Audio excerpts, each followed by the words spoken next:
The last thing you want to hear when you need your auto insurance most is a robot with countless irrelevant menu options. Which is why with USAA Auto Insurance, you'll get great service that is easy and reliable, all at the touch of a button. Get a quote today. Restrictions apply. This podcast is brought to you by TeamTrade, a digital solution that helps you hire, optimize, and retain employees. Using psychometric assessments to identify more than 100 professional mindset traits, it gives instant reports you can use to build high-performing teams. Get 2 free profiles today, no commitment, no credit card required, at teamtrait.com. TeamTrait.com. Welcome to the Manage Smarter podcast with hosts C. Lee Smith and Audrey Strong. We're glad you're here for discussions on new ways to manage smarter, hire, develop, and retain talent, improve results, and propel team performance to new heights. This is the Manage Smarter podcast. Welcome to Manage Smarter, everyone. Our guest today is going to talk a little bit about how being a leader and having the qualities of a leader is a little bit like walking on a wire, like a line. Some days it feels like that, for sure. I totally get where she's coming from. And I think the other thing, too, is that she's a conversationalist. I think that, and I'm hoping that she can give us some tips on how we can all become better conversationalists, because it doesn't come naturally to everybody. That's true. Although for you and me, you can't shut us up, but that's just how it is. I'm Audrey Strong. Welcome to the show, everyone. I'm the Vice President of Communications at Sales Fuel. How fitting. And I'm C. Lee Smith. I'm the President and CEO of Sales Fuel. We are so pleased to have heavy hitter Denise Cooper here today. She is the founder and CEO of Remarkable Leadership Lessons, a company she founded more than a decade ago to assist C-suite senior level business leaders and managers in raising their game as contributors to profitability and also improving both their hard and squishy skills. She's got an MBA from Washington University in St. Louis, a coaching certification from North Carolina State, and studied under Judith Glaser to earn a distinguished designation as a Certified Conversational Intelligence, that's CIQ, coach.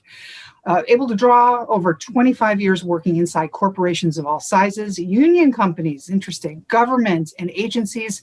She's also got a book out. It's Remarkable Leadership Lessons, Change Results One Conversation at a Time.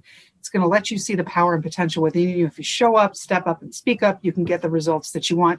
She's an executive coach, keynote speaker. She's got all kinds of services to offer. And so welcome, Denise. I've got to stop and let you talk. You've got so much going on. Good morning. Welcome to the show, Denise. High wire balancing. You say being a leader is dangerous. You say that in the book. So yes. How is it dangerous? It's dangerous because for the most part, we put leaders on pedestals so that if they trip, fall, and risk and fall off, that pedestal, we are pointing fingers, and those fingers are loaded with deadly words, opinions, and behaviors. Mm-hmm. So it's a balancing act. How do you know that you're... Well, it's more than a balancing act. And I mean, people can see themselves on a kind of a tight wire, but it's really, my opinion, not to discount what you're saying, but I think the issue becomes that you, as a leader, you have 2 choices. You can accept the opinions of others, that you are supposed to be this perfect person and be on the pedestal and just kind of hope and pray that you don't make a misstep and fall off of it. Because think about a pedestal, it's a really small square that you're standing on, right? Or you can make a decision that what you're really about is helping other people grow and become better than where they are today. And that is a huge platform that you can stand on. And it allows you to be who you need to be, who you want to be, your authentic self. And if you do it right, you can allow other people to be who they want to be. And risk is really just another name for innovation, for learning, for development. And so if you embrace this other kind of huge platform that you can stand on, you not only build the capacity in yourself, but you build the capacity in others and their organization. And isn't that the definition of leadership? Mm-hmm. What would be a couple pieces of advice that you could give to emerging leaders on how to show up when they show up? I think emerging leaders have the, concern that they need to be perfect. That there's this image in their head that they need to, be knowledgeable about everything, that they need to not make a mistake, that they have to say the right thing. And then they're tasked with, they've got production. They've got to make sure that productivity happens into it. So the one thing that I when I work with aspiring leaders is to help them understand that you don't need to be perfect and you don't need to chase the perfection monster. So that's a good step. Oh, go ahead, Lee. No, I said that's a good start for sure. Yeah. So you said not always saying the right things, being perfect in how you communicate with everyone. Let's talk about the CIQ. Yes. We was very interested in the conversation piece of this. Yeah, because it's funny you talk about the anxiety about being a leader and everything like that. It's the conversation aspect of it that causes me the most anxiety. It's like I'm afraid I'm going to say the wrong thing, or I'm going to say something, tell a joke that someone's not going to get or find funny, or I'm going to accidentally offend somebody. It's like, and so I'm put a lot of work and energy and effort into every conversation. It's exhausting. Yes, it is, and it is because most of us come from the idea that what I experience and what I think is the same as everybody else. And so if I like you, you obviously are just like me.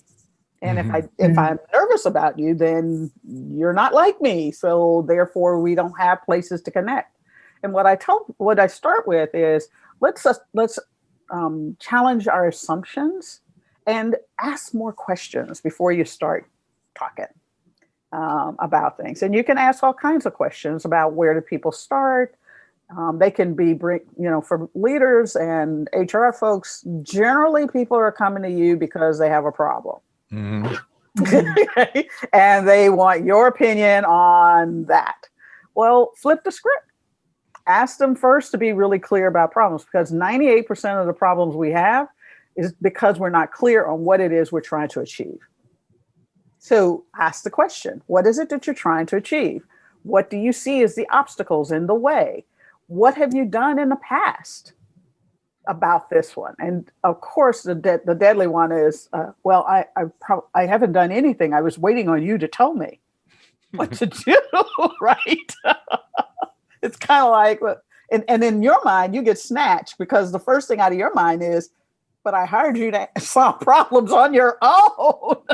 Why are you coming to me? And so I see a lot of leaders there. The first thing out of their mouth is like, I can't wait to fix the problem before I actually fully understand what the problem is. It's like, I'm going to ride in on the white horse and I'm going to slay that dragon and I'm going to solve that problem and I'm going to be the hero of the day, as opposed to no, don't do that. And I'll tell you the other thing that you just said is like, I find it really helpful is that, when you can't find connections, and sameness about how we're the same. I think it's really great to embrace, the vive la différence, it's just like, let's embrace how we're different, because that's what makes you interesting. Mm-hmm. It's like, if everyone in the world were like me, what a boring place this would be. Mm-hmm. In some ways I think it would be better, but in many ways it'd just be boring. And it's like, and so when I get an opportunity to talk to somebody that's different than me, different perspectives or whatever, I get to learn new things, talk about different things, and so that part doesn't make me anxious. That part actually excites me and stimulates me. And I always advise everybody else to do the same thing. Does that make sense to you? Yes, but that's actually a very mature state of conversationalism, because most people have a hard time connecting with people who are very different than they are and getting excited. So that's actually like step 5 in the list of things to be able to do, because first of all, you've got to be comfortable in yourself. And the other is that you've got to shut up long enough to listen to somebody else. And most of us are taught that being a leader and being, accepted means you have to get in there and talk. You have to say something. We live in an extrovert's world. And for that, everybody's just, and for the most part, they don't know when to shut up and turn around and do what you just said, which is, I'd really like to know more about you. Tell me where you grew up. Tell me what you love. Tell me what you do well. And, I don't know about you, but I ask people for a living. Tell me what you do well. And I'm always amazed at how hard it is for us to embrace the things that are our strengths. Mm-hmm. Your book is full of Denise-isms. And one of them is, you don't know what you don't know. So yeah, maybe you want to be quiet and actually learn and listen and know what you know. Your book also, I love this in terms of having difficult conversations and mastering the art of conversation. You have a list of questions by ethnicity that are through each lens of each group of people that I found fascinating, because some of the questions on there, I was like, why would they ask us that? And would you talk a little bit about that part of the book? Because I thought that would be very useful to a lot of people, leaders. I call them the insensitive questions. And so there's an assumption around that, in that most people ask questions because they're curious and they are not sure about what it is. And so because they're curious, but they also don't know, they kind of step out in there and they don't know what's offensive per se. They're just asking from a child's point of view. Now, there are some people who ask the questions because they're just trying to gig you and get you off your game plan. But for the most part, I find, 90% of folks are really genuinely trying to connect and trying to do the right thing. And if we come in with that assumption, then it makes it easier for us to deal with whether the person is just innocent and asking an insensitive question, like, wow, your hair is different, Denise. And for your guests, you can't see that I'm Black and I have, natural hair. And I've had that question. Your hair is different, and the first thing they want to do is grab my hair to see what it feels like, because it doesn't feel like a white person's hair, and therefore they want to know what it feels like. I also talk about the story, taking it from the perspective of a child's point of view.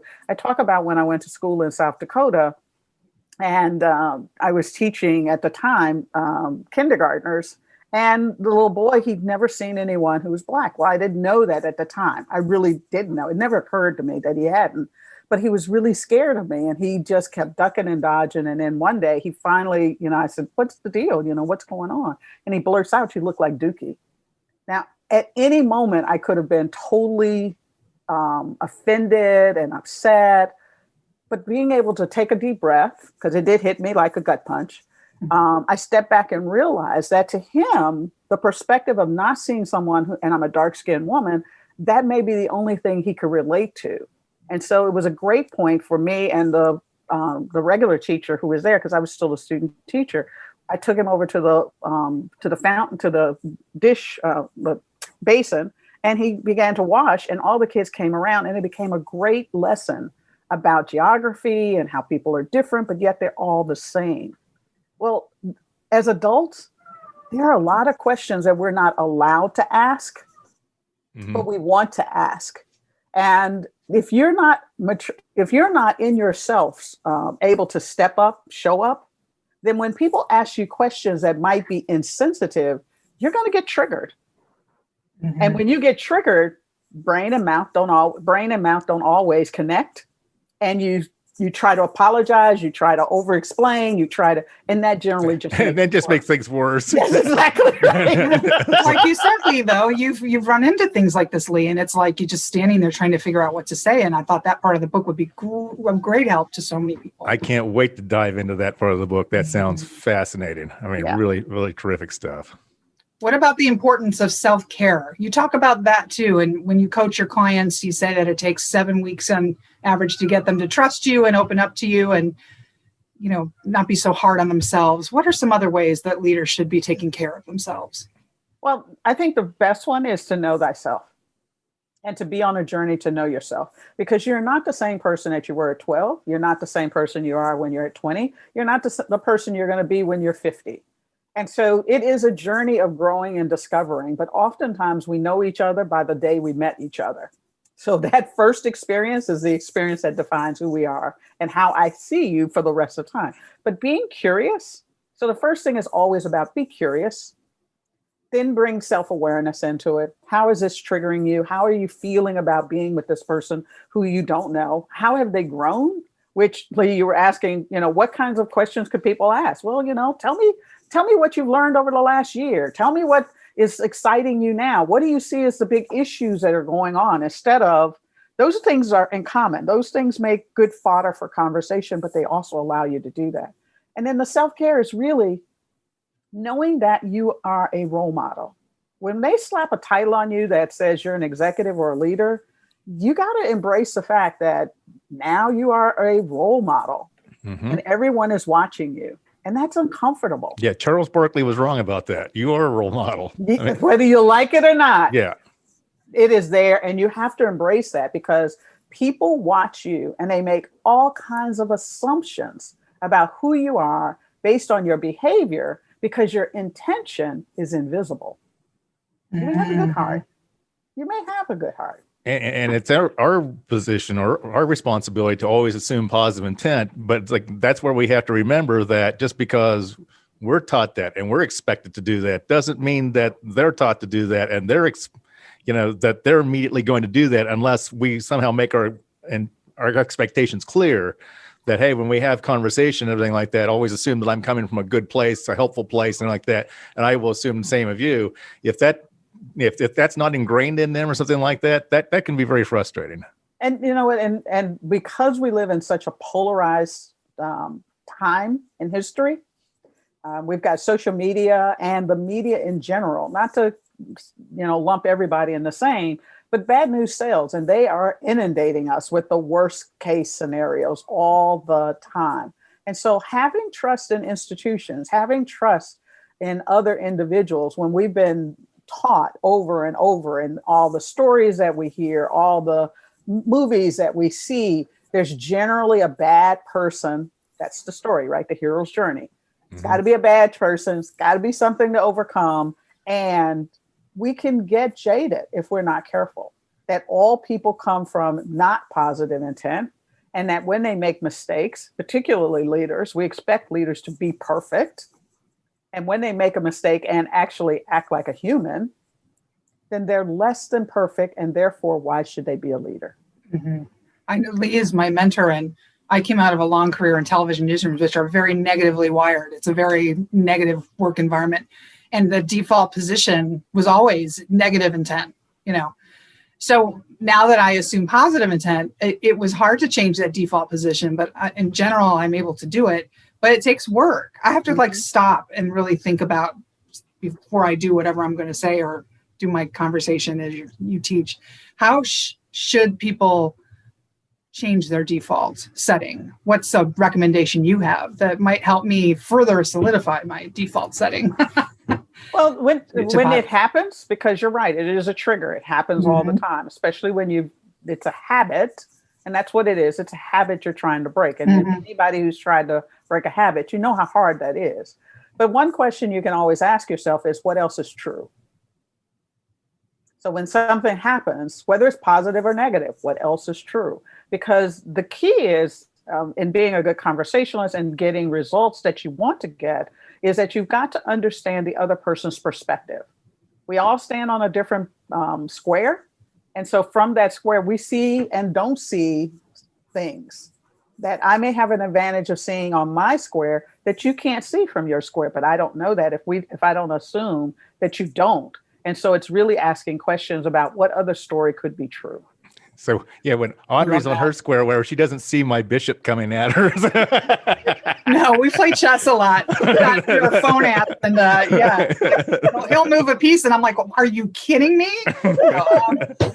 And she cleaned that up though for the podcast. We appreciate that. Yeah, that's not what I really say, but that's okay. We got just a few minutes left, Denise. So ourlessons.com is your website. I love your Twitter handle, Coach HR. And then you're Denise Cooper on LinkedIn and Facebook, Denise Cooper Inc. So are you looking for, more coachable clients? Go ahead. Oh, absolutely. Use the business to plug here before Yes. you wrap. Yes, absolutely. And anyone who is in a state where they're trying to figure out how to take their leadership to the next level, I'm always looking at that. And it's not just the leaders, but I love working with teams. Leadership teams, because it really is about building capacity in the organization. And one leader can't do it. Even if you're the CEO, you've got to get your team in place so that you can figure out how to take it to the next level. That sounds great. This has been very educational. We appreciate your time. It's great stuff. Everybody go out and get the book as well. I saw it there on Amazon. You could peek inside too. The little look inside thing is right there. So thanks, Denise. Great to meet you. It's wonderful to be on your show, and thank you for the opportunity. And to your listeners, thank you for paying attention. And it's great to have you, Denise. We look forward to talking to you again. All right. Thanks for listening. If you enjoyed the show, please rate and recommend on iTunes, Overcast, or wherever you get your podcasts. You can also get more great information at salesfuel.com. This podcast is a part of the C-Suite Radio Network. For more top business podcasts, visit c-suiteradio.com.